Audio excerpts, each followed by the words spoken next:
that are delicious and aren't going to make you feel too guilty when you eat them. I love everything with cream. I haven't got any cream today because otherwise I'll eat it. So I'll be eating things with yogurt. Yogurt's very good for gut bacteria. But if you want to extra treat, you can always add a tiny bit of whipped cream. So I'm going to go through, do 3 desserts with you. I'm going to do vanilla poached pears. Most people do them in sugar syrup. We omit the sugar. The sugar is the baddie, as you all know. Fruit with its own sugar, not fruit sugar. Fruit sugar that you buy in a packet is not good for you. Don't think it's the same, or fructose, as sugar in fruit that occurs naturally. We thought, maybe about 16, 17, even 20 years ago, we thought that fructose in a packet that looked like sugar was the answer to everyone's dreams. It was fruit sugar, it wasn't sucrose, it was fructose, but in fact, that has been responsible for a large increase in deaths in America, building up fat around hearts, around vital organs, and most things in America, actually, you'll probably notice, have fruit sugar or fructose in them. So steer clear from anything that says fructose. We are still coming across the old recipe we had where we had fructose in it because we thought it was so amazing. No more. So no fructose, but fruit that occurs naturally, sugar that occurs naturally in fruit that you're eating is considered to be okay. In moderation, anything that you eat a lot of isn't good for you. So we're going to do poached pears, but as you poach the pears, they give off their own sugar and they get very, very sweet. I'll show you what we do.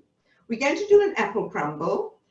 Again, if you use Bramley apples that are beautiful, they fluff up and they are very light.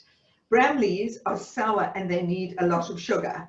That's the problem with using a Bramley.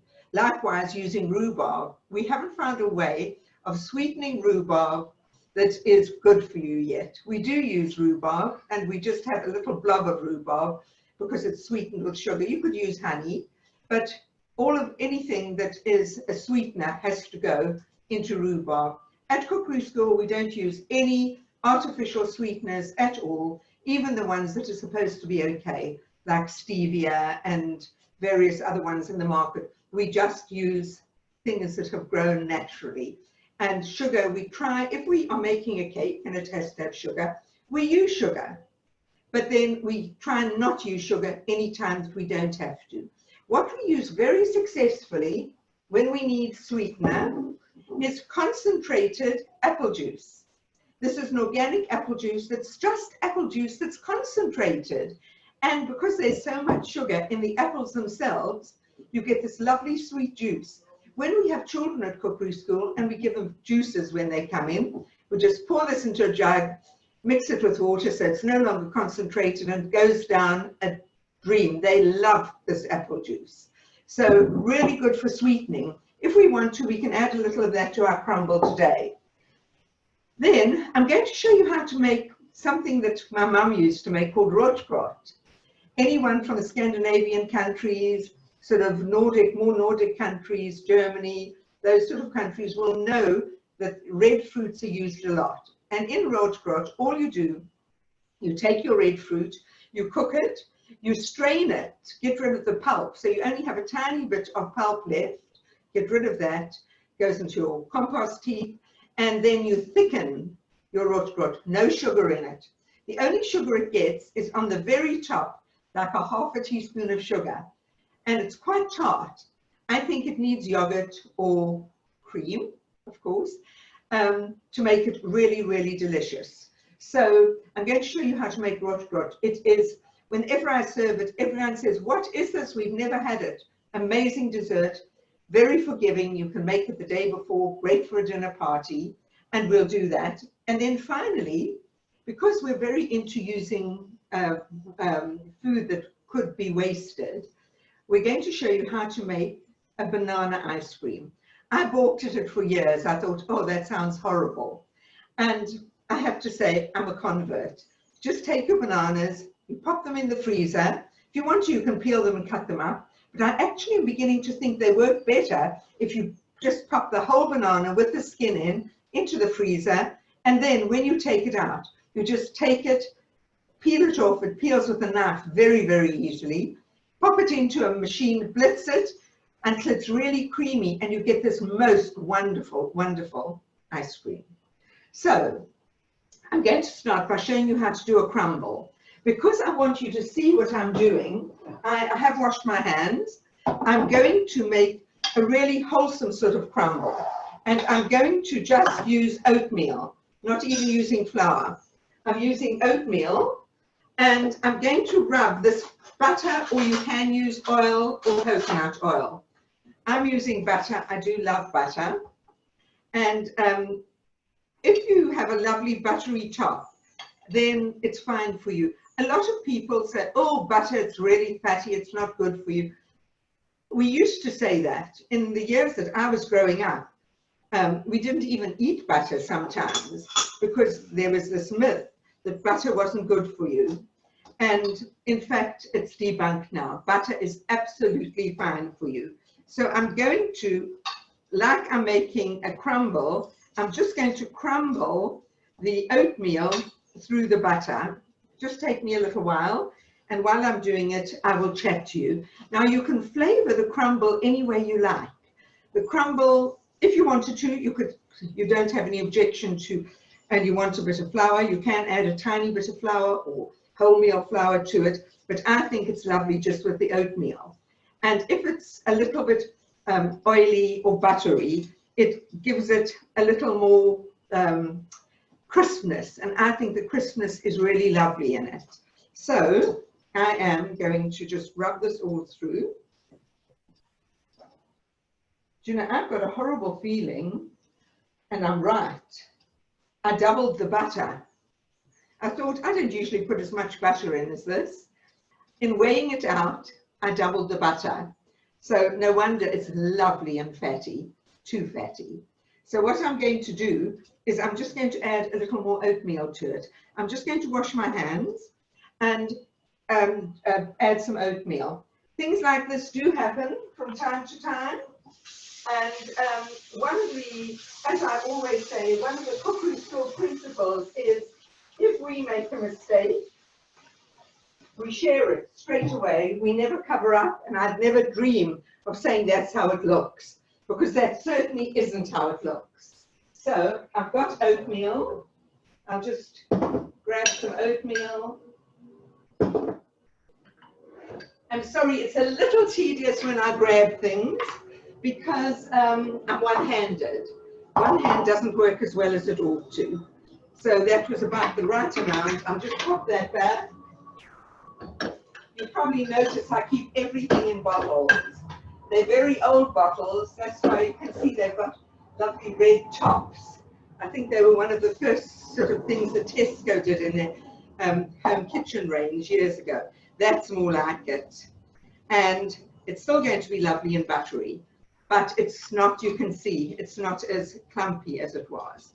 So I'll just quickly do this. And then flavorings, what can we add to it?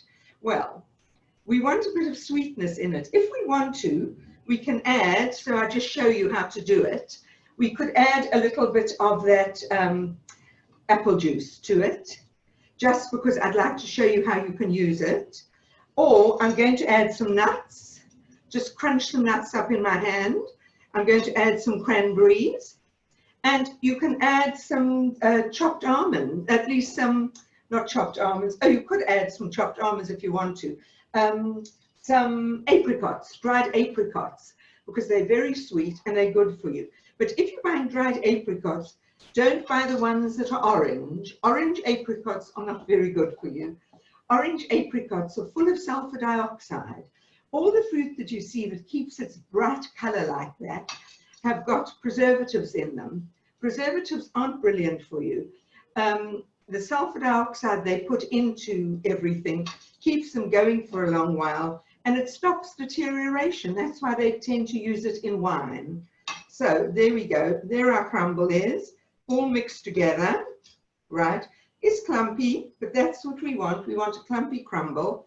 My hands are dirty, but I'm not going to change to what's the name of them now. I'm just going to take the nuts and I'm going to crunch them up in my hand, just so that I break them up a bit. I'm going to put in a handful of cranberries just to give it some color. And here are some apricots, I couldn't think of their name. And if you want, you can break them. These already cut in half. I don't know why these have come cut in half. I've never seen apricots cut in half before, but I'm going to pop them in, cut in half. I'll break a few of them up, and there we go. That's that. So if I just put that through there, you can see it's quite clumpy. Right, let me just give my hands a quick wash. Not a hand washing time, I'm sorry, I'll just do it as quickly as I can. And then I'm going to add a bit of that apple juice to it, just to show you how it works. We do fabulous sweet, at Christmas we do a cabbage, and we call it mulled wine cabbage. And mulled wine, any sweet and sour cabbage, has sugar in it, but we don't use sugar. We use apple in our cabbage, and you can't believe how delicious that is. It gives it the most gorgeous flavor. I'll just use a knife to mix it, so I don't get my hands all mucky again. There we go. All mixed through nicely. And now for the apples. So let's come back to the apples. I told you that we don't use Bramleys because Bramley apples are very sour. They're very tart, and you've got to use sugar in them. And we don't want to use, the whole purpose of this exercise is that we don't want to use sugar. So I just took some apples, some gala apples. You can use any apples. How do you know if it's a dessert apple? You may want to know. You know it's a dessert apple if it's a sweet apple. Sweet apples that you can just eat are called dessert apples, as against cooking apples. So if you're not sure, always ask for a dessert apple. I just took these apples, they're still warm, and I just cut them up into quarters, cut the skin off into quarters, and I put them into a pan. The only difference between that and a Bramley is Bramleys produce a lot of water on their own, dessert apples don't. So you need a bit of water with them. And I just cooked them until they started going transparent looking. And I put a fork in, they were nice and soft. And you can leave them in pieces if you like, but I like them mushed. I just took a potato masher and I just softened them a bit and I just mashed them up. And then I'm going to take the topping and I'm going to put a whole lot of topping over the top. There we go. And then I'm going to pop it into the oven so that it can cook away.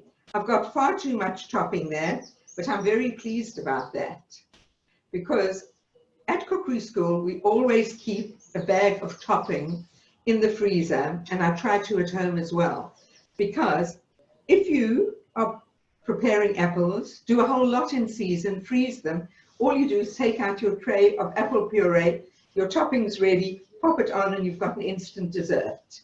So I'm putting quite a bit on because it is a treat, and I'm going to pop that into the oven.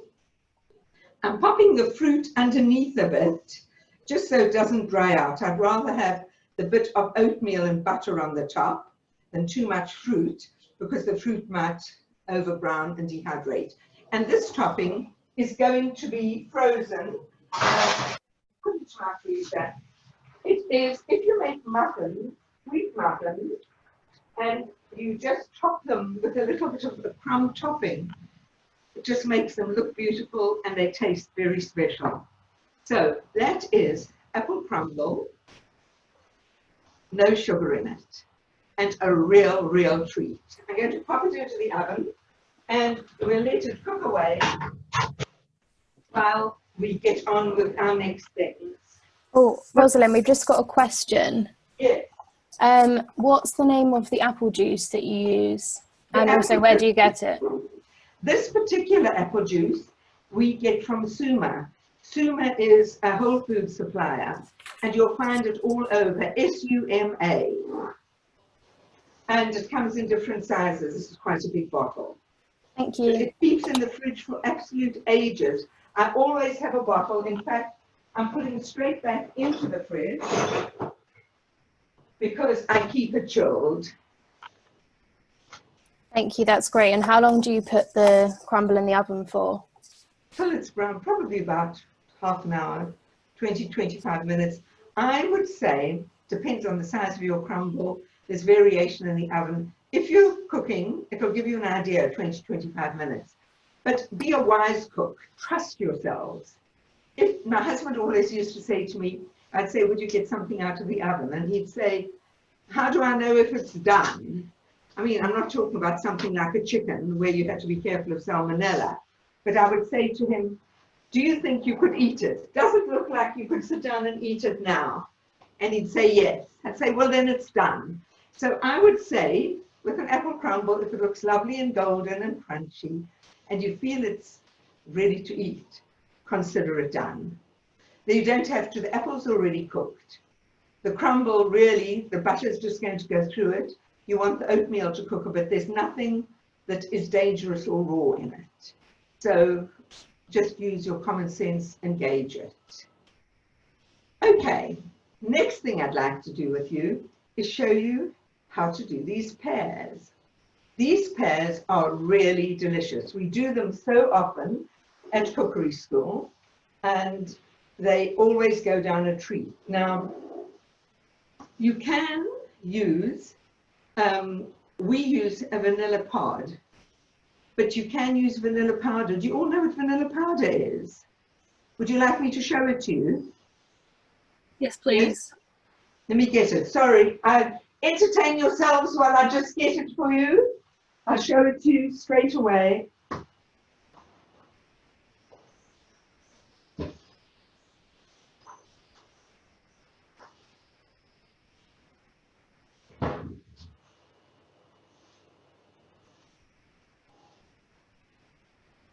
Right. I bought you 2 bottles of vanilla powder to show you, because one I really, really love. This little bottle of vanilla powder says on it, vanilla poudre, and it's 7 grams and it costs 9 francs. My parents bought this back from me from France.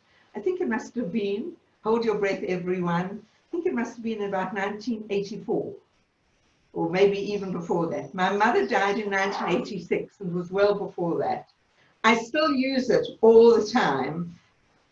It smells as fresh as the day I got it. It hasn't deteriorated at all. Keeps forever in a very tight bottle. And that is vanilla powder. You can buy it in the shops, and I'll tell you what it is. This is a more recent one. And this is a bottle, it comes from some Madagascan vanilla powder. And what it is the middle of the vanilla. So you won't have to do what I'm going to show you here. You can just buy it ready-made and sprinkle it into your water. It's the middle of the, it's not vanilla essence, it's dry, it's powder. And it keeps this little bottle, if you bought one, well, what's that, 80s, 90s, 100s, what's that, 40 years or something. It'll keep for that long. So, and it'll be perfect. You want, while I was picking up the vanilla powder, I just got a dessert apple to show you. That's a dessert apple, the sort you can just bite straight away and eat.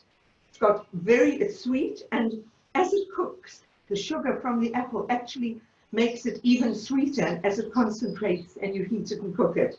You'll be very surprised when you try it. So let me show you. Can you all see me doing the vanilla pod? I'll cut it in half, split it lengthways.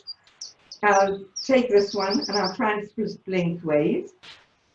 They're usually very supple and bendy. The one I have isn't very bendy at all, but it's fine. And then you take it and you take the tip of your knife and you put it into the middle of the pod and you pull out. Can you all see me doing that? Just pulling out the black in the middle. Can you see that? Yes. One of the things about Zoom is I find you lose some of the detail. That's why I'm just checking that you do get it. So I'm going to get that out. There we go, quite a lot on there. And what I'm going to do is I'm going to put it into a saucepan with the pods. If you want to make your own vanilla essence, or actually extract it's called now, In the old days, we used to call it essence. It's now called extract. Essence, if you see vanilla essence, don't buy it. That means it's one that is made. It's made in artificially. Extract is extracted from the vanilla pod. So you take it all, pop it into a saucepan, and for each pear that we've got, we're going to use about a half a cup of water. We'll pop that in, or a quarter of a cup. It really doesn't matter. You just want enough water to cover your pears. Now, what I was going to do, I'm going to show you how to do one pear. I've prepared the others. I personally don't keep a stalk on. I'm a bit of a greedy eater, so I don't like having to work my way around a stalk on my plate. I like my food ready cut up just for me to eat. So let's just peel it. If you want to, you can use a peeler. I'm afraid when, I'll have to apologize for my peeling. I'm not very dexterous because my poor old right hand was damaged, my arm, in an accident about, I think, 11 years ago. So I'm not as adept as I once was with a knife. Let's just get rid of that. Here our pear is. I'm going to cut it in half.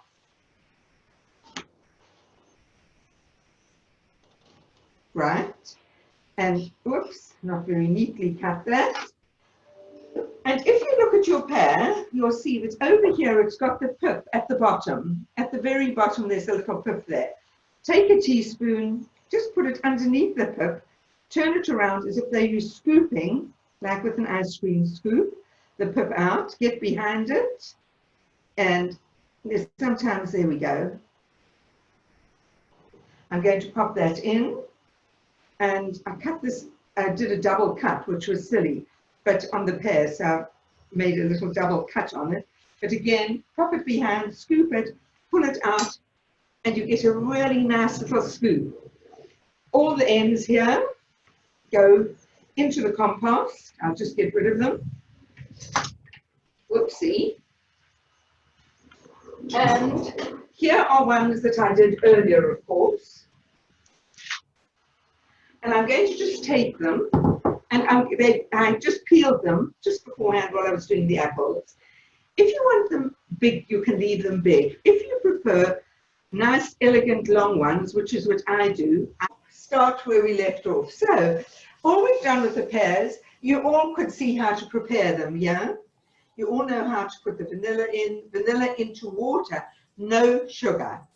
Now, what's going to happen is the pears are going to cook in that vanilla water, and as they cook, they're going to lose their sweetness into the water. And once they tender, I'll take them out. We'll still have water. I'll reduce that water because it gets quite syrupy sometimes. There's enough sugar almost to make it syrupy, and then we'll let it cool. Now, while I'm talking to you, let me just tell you about something that we do at Cookery School. It's one of the first things we always do in the summer. We do the most beautiful baked pears or baked nectarines, or apricots you could do. Nectarines and peaches are really beautiful. You can do it with pears, but I think nectarines and peaches are particularly good. We take them, we cut them in half, pull the stone out, we put them into a baking dish with the stone, the cup side up. And we fill about an inch of water into the baking dish. And we just pop all of the nectarines or peaches that way into it, put them into an oven, 200 oven, doesn't matter what you do, and we just let them cook. They will start to soften. When they start to soften, the water will have reduced a bit, so you'll have less water. We turn them over and we pour the water that's in the little cup back, the juice that's accumulated in the cup, we pour back into the water, and then we put them back in again into the oven to cook. When you can pierce them with the tip of a knife and they're soft, you know they're cooked. And then we just put them under the grill to char them a bit. Take them out and let them cool. You cannot believe how delicious they are, not one iota of sugar. I couldn't do them for you because it's not peach season. We only cook things that are seasonal. So I'm afraid I couldn't do them, but I wanted to tell you a perfect dessert with no sugar. Do try it. Okay, next thing we want to do. Oh, we've just got a quick question. Sorry, yes. Rosalind, to interrupt. What type of pears do you use? Yes. What type of pears do you use? What type of pears? Those were conference, and honestly, they weren't gorgeous. They were getting on a bit, and they were a little bit soft, but it doesn't matter because I will just still poach them. You can see how easily they scooped. It wasn't like they were crisp and I had to scoop them. If they're a little softer, they're a little more flavoursome. But all I will do is I will take them and I will let them cook just till they are cooked through, and a knife goes into them, pierces them, we'll drain them, and then we will let the juice reduce. But you could use anything, commerce, conference, whichever they are, to lend itself well to any pear. If they're on the firmer side, just cook them for a bit longer. Again, it's this thing about being sensible. Trust yourselves. Just don't cook them to mush so they break. Just cook them so that they tender to a knife just piercing them. Okay, so this morning I went into my freezer. Every summer I freeze a lot of fruit. When I see someone selling them cheaply, I buy a whole lot of boxes of whatever it is, raspberries or blackberries, and I freeze them. And we also pick cherries every year. There are a few cherries left. So I took them and I just weighed them out and put them into a bowl. And I'm going to show you how to make rotgrot. What you do is you take your fruit and put it into a saucepan. I actually, usually they are cold still, but I don't even thaw them usually. I take them straight from the freezer into the saucepan. But at this point, because I took them out this morning, they're nice and cold, and I'm going to let them just come up to the boil. I'm not going to cook them. You don't want to lose that freshness of your fruit. If you're making raspberry jam or strawberry jam, the success of getting that fresh fruit flavor captured is not to overcook your berries. So we're not going to overcook them. We're just going to let them come up to the boil. Make sure, I usually have to make sure that they melted, but we don't have to worry about that. And then we're going to take them and we are going to strain them. And I'll use a pusher and push all the pulp through. When we've done that, we will mix together. While I'm waiting for them to cook, I will show you. We're going to take some corn flour and water. We're going to mix it together. And we will then put it into the pulp and we'll thicken it. There we go. Now the pears have come up to the boil. There we go. You can probably hear it sizzling. Can you hear it? No. Boiling away. So I'm going to take them and I don't want them to break. I'm just going to turn them down a wee bit and I'm going to cover them because covering things when you're cooking, is a very efficient way of keeping heat in. I do have to point out to you that I've done something I don't usually do with the crumble. I'm cooking the crumble on its own in an oven. We would never normally turn an oven on just to do one crumble because crumbles, ovens are very inefficient ways of using electricity. In an electric oven, of all the energy you take to heat an oven, it only uses about 12% of it. If you're using a gas oven, heat it up and it will only use about 6% of all that energy. The rest is lost into the atmosphere. So if I use an oven, it's usually because I am filling it with a lot of things in one go. If I was doing it at home now, I'd do a crumble, and I'd find things in the freezer, the fridge, just to cook, which I could use on other meals so that I would use energy well. But I did want to point that out to you. It's not very environmentally friendly, but it won't be in full on. So I can hear the pears cooking away. That fruit is doing, I'm going to toggle around actually, just to get the fruit to move a bit more quickly. I'll just do that so we can get the fruit going.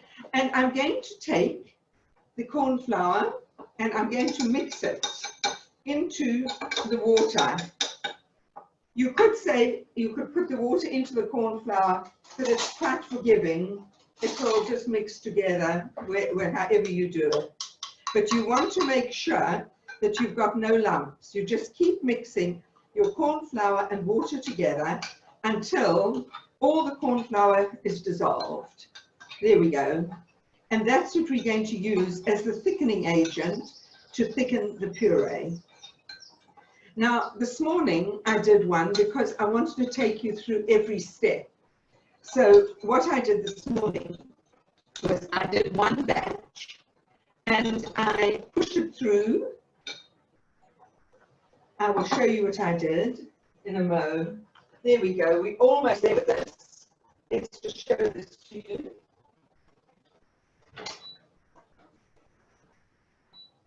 Right. Grab this. I've got a feeling that we are almost there with this crumble. I'll just give it another couple of minutes to crumble. And this fruit has all started to boil, not in the middle. I'm just going to give it a quick stir because we want it to be, what it does when you do this, it makes all the juices, heating it just makes the juices run. So if you have a look, you can see the steam coming off it, and you can see that it's really all melted. What I thought one could do, I'm sure if you put a blitzer through it, it would probably make even more light work of it. And then what we're going to do is I'm just going to turn this down to put it onto there. There we go, and we leave it to cook. What I'm going to do is I'm going to put it through a bowl. I don't know if any of you have ever seen these. These are pushers. This is a very old one. This is a more modern one. If you can get hold of these, they are brilliant for pushing things through a sieve. I think it's probably less hard work if you take it and you perhaps just blitz it first. I'd never thought of doing that. And all you do is you keep squeezing it until you can see it all squeezes through here. And you will have a whole big bowl of that. And then we're going to take it and we're going to thicken it with that. But I'm not going to waste time showing you that I'm pushing it through. I've done one earlier. I had to do that just to get the continuity so that you can see what you do. So this morning I did that, and the lot that I made, I have split in half. I thickened one half earlier, and I've got the little pots in the fridge. And the second lot, I'm going to take and thicken now. I'm going to show you what it looks like. Here we've got this, it's just a thickish mush. And over here, I'm going to put the water and corn flour into it. Now, the corn flour is a starch. I don't know whether you're able to see that. Can you see this? It's red and white. It's mushy. Can you all see that? Could someone yell and say yes? Yes, good, thank you. But I also don't want to waste that. It's so precious. So I'm just going to put a tiny bit of water in. A little water here, a little water there. And we'll get every bit of goodness out. Because those berries are so precious. I'll just add that in there. And then what we're going to do is we're going to cook it until it thickens. Now, if you look at it now, it's very obviously very milky looking and very pink and white.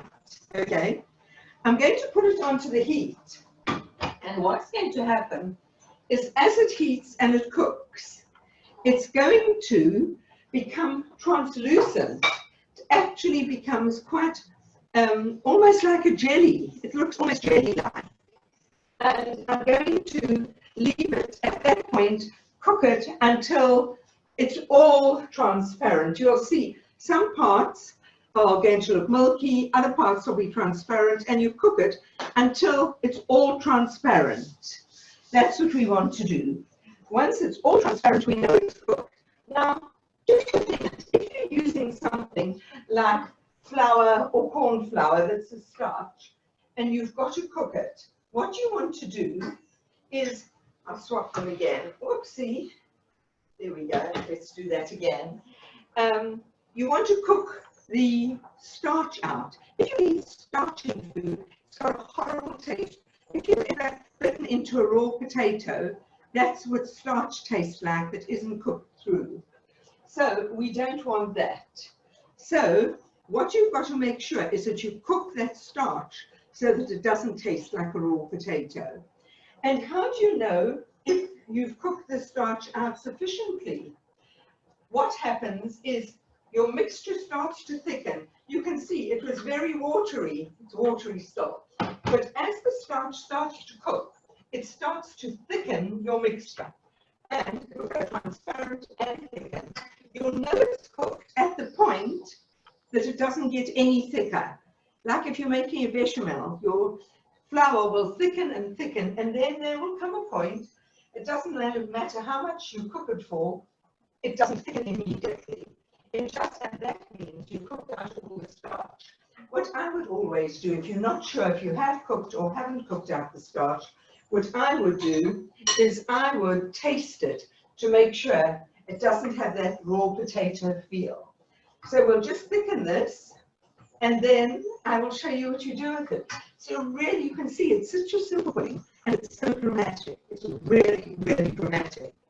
So it's your fruit, watered hot, let the juices run, just up to the boil, straight off, push it through your sieve. If you want to, as I say, you could perhaps blitz it first to liquidize it, then put it through a sieve, because then you wouldn't have all that hard work to do. And then we want to just thicken it. The reason it's taking a little more time than usual is because the juice that I had, that I made the puree, I put into the fridge. So it's just coming up now, and I'll describe what's happening. It's starting to bubble, and some little parts are getting like little drops of jewels in them where they're starting to go transparent. You could see it was very milky before. It's still milky, but you can see the bottom is starting to thicken. The bottom's starting to thicken there, and it's starting to go dark. It's getting a darker look to it.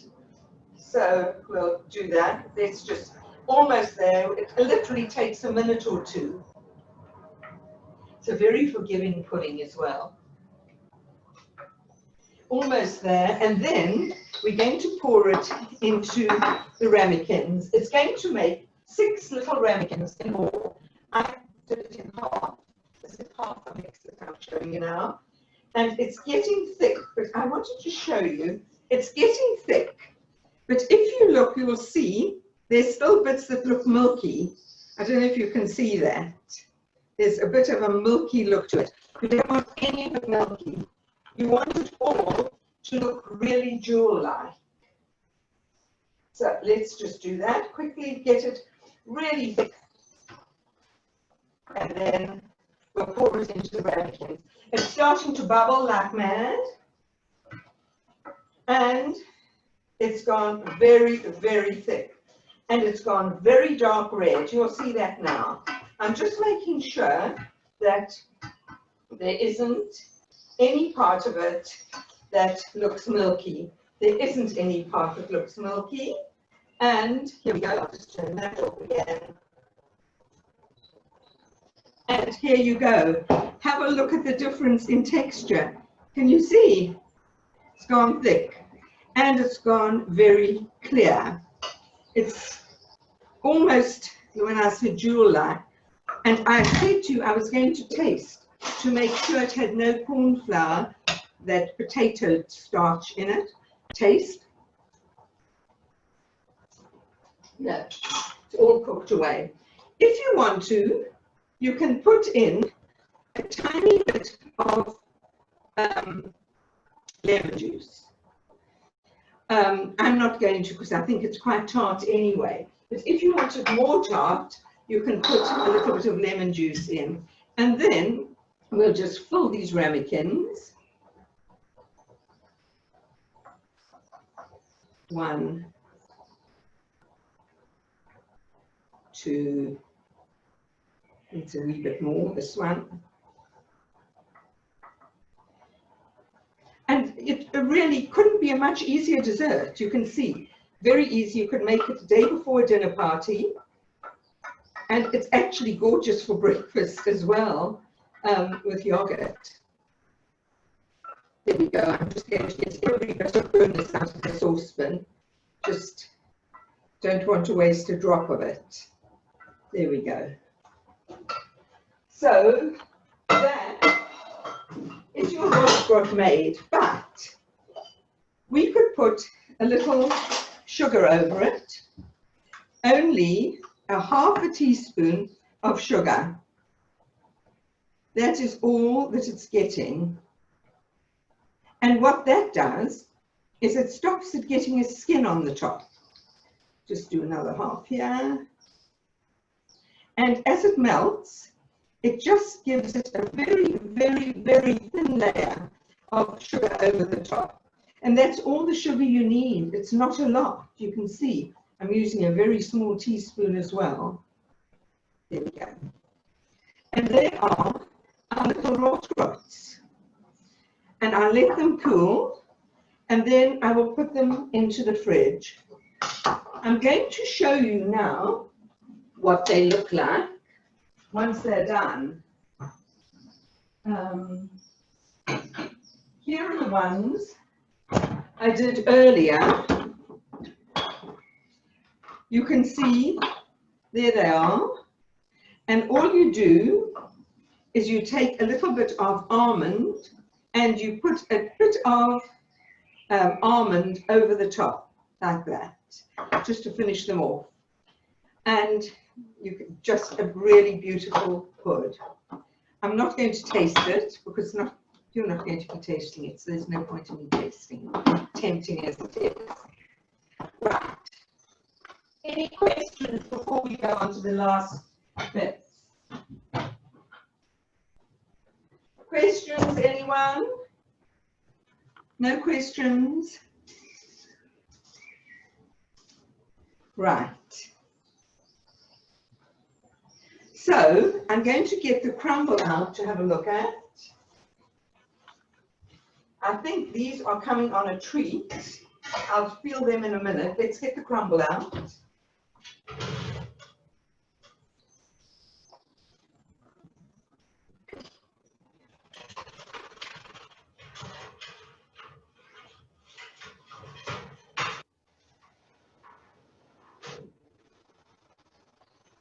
And there the crumble is, lovely and golden and crumbly and really, really, really delicious.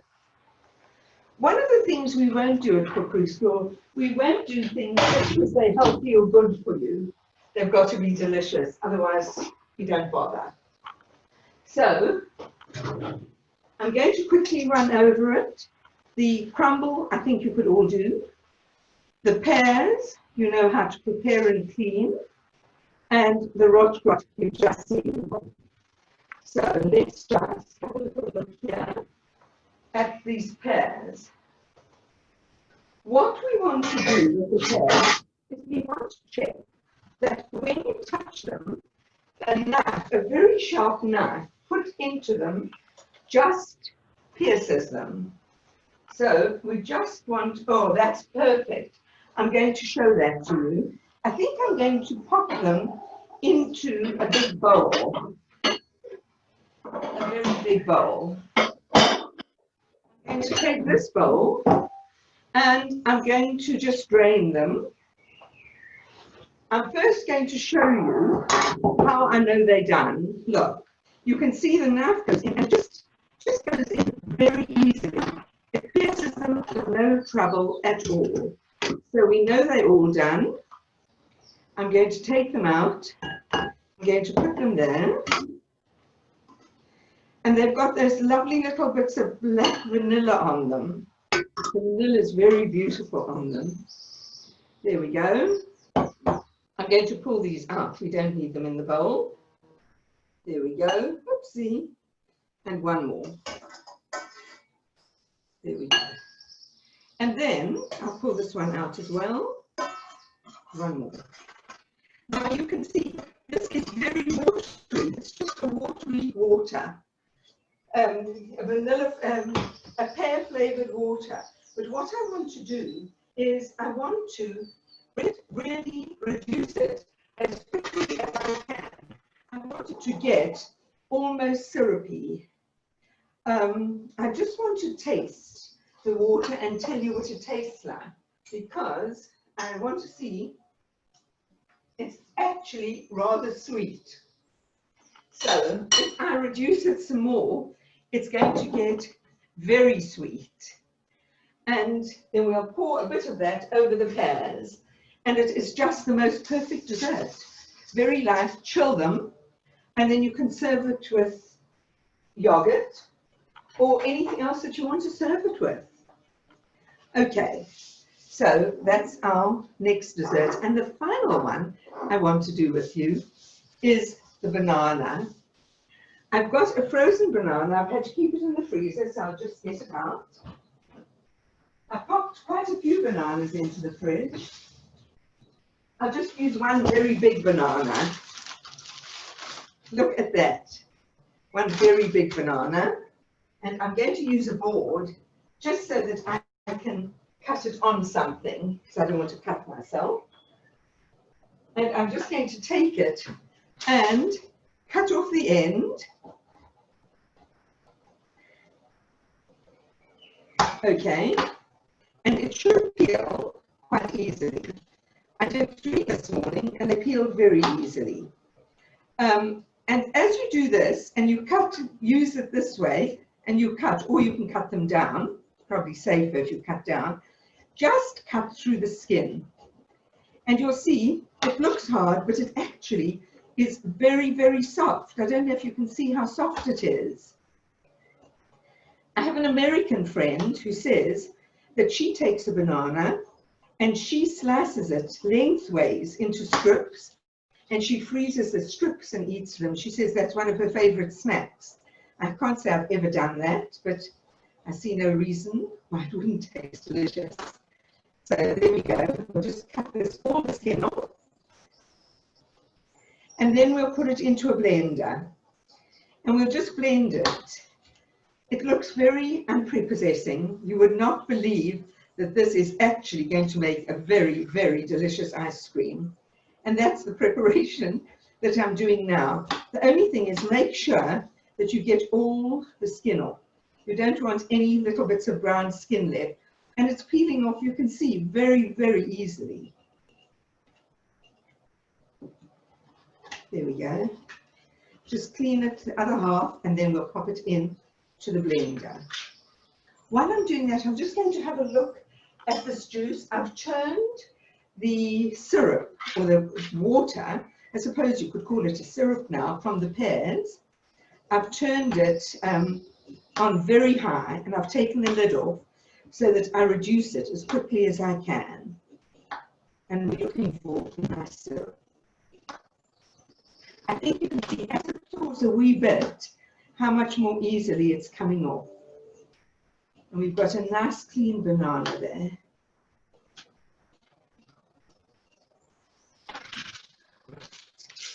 And all I'm going to do is I'm going to take this nice clean banana, I'm going to cut it up, whoopsie, into a few little chunks. I see there's a little bit of brown on that one, a little bit of on this one. It must be really nice and clean. You don't want any bits on it. And the last bit. Okay, and I'm going to pop it into my blender here. And we'll just let it break down. I haven't done a lot because I'm the only person that's going to be eating it. And as you can see, there's quite a lot of fruit into it. Last week I ate a lot of tomato sauce. I gave some of it to my daughter, but I had a lot of tomato-based food. And I'm just going to take this, right, there we go, right, and we'll just turn it on. I might have to scrape it down once as it's going.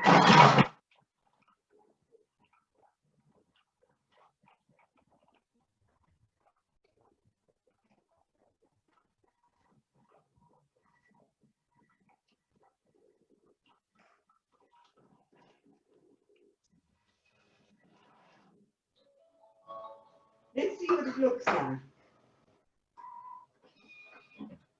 And you can use any machine. You can use a liquidizer. If you have a look, it's still got chunks in it. Can you see that? It's not smooth yet. It's got chunks of banana. So I'm just going to push it all down in the middle. I'm going to do it once more, and I think that will probably be it the next time.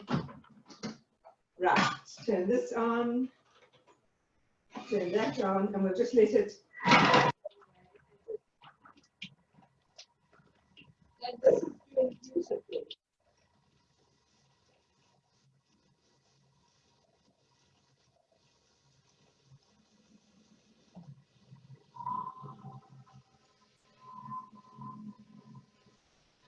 Just give that a little while to whiz up, and then I will show you what it looks like.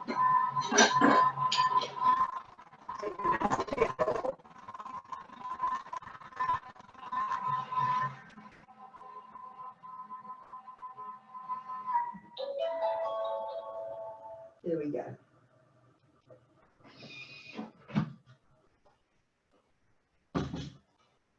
I'm just keeping a very, very sharp eye on the pears because I don't want them to break.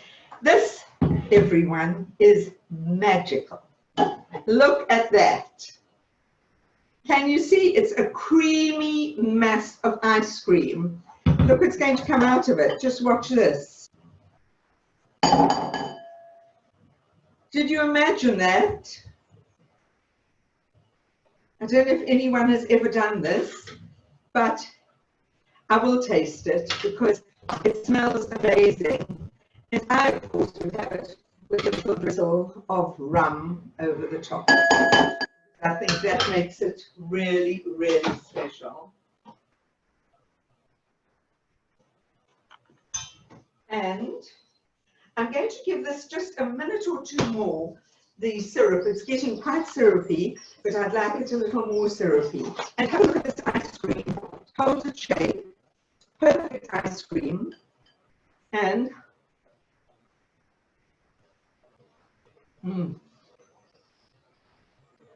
that is gorgeous. It's smooth, it's banana-y, and it actually tastes very creamy, but there's no cream in it. It's just a banana. And bananas are okay for you. So, I'll pop it out of mode. And let's have a look at the syrup. I would say that we could do this a little more, but it's getting quite syrupy. If I pour it, have a look. It's not thick syrup, but it's sugar syrup. And can you see, I'm just pouring it, just drizzling it over, the last little bit of the water, drizzling it over, and then it will just lie and it'll cool with that. And then you have your pears. So what do we have? We've got the pears. I think you could all do that. We have got our apple crumble. I'll show it to you. I think I'll take a spoonful and just show you what it looks like so that you can see. I think I probably used about a little less crumble than apple, but you want a nice lot of crumble. And there your crumble and your apple is. And it smells almost butterscotchy. It's really gorgeous. your rot, and your banana ice cream. I mean, that is a banquet of really delicious food.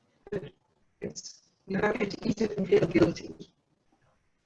Thank you everyone for watching. Any questions? Thank you, Rosalind. That was absolutely amazing. I hope you're tempted to try a few of them. Absolutely, yes. I think we've seen lots of nice comments made. I just cannot believe that despite some setbacks during the course of your presentation and cookery demonstration, you just carry on regardless, completely unscripted, and we get a real feel of how wonderful that food is that you've made. So I wouldn't be surprised, given all the comments, that people are going off to buy those ingredients if they don't have them. Great, everyone. And if there's anything you want to know that you don't know, please send an email. We love doing it. There was something I was just going to say about the bananas. We have taken the bananas to Cookery School. We peeled them. We've sliced them and frozen them in slices. But I don't think it's anywhere near as successful as peeling the whole banana that's frozen. Because I think that when you put them into the freezer in little bits, they tend to get a little bit icy. Whereas this had no ice in it. You just had to be careful about cutting the sides off. But I'm not a great cutter, and you could see the ease that I could cut with. So great, enjoy it, everyone. If you make anything and you've got photographs of them, please will you send us pictures. We'd love to see what you make, and then we can pop them onto social media and let everyone else see what you've been doing.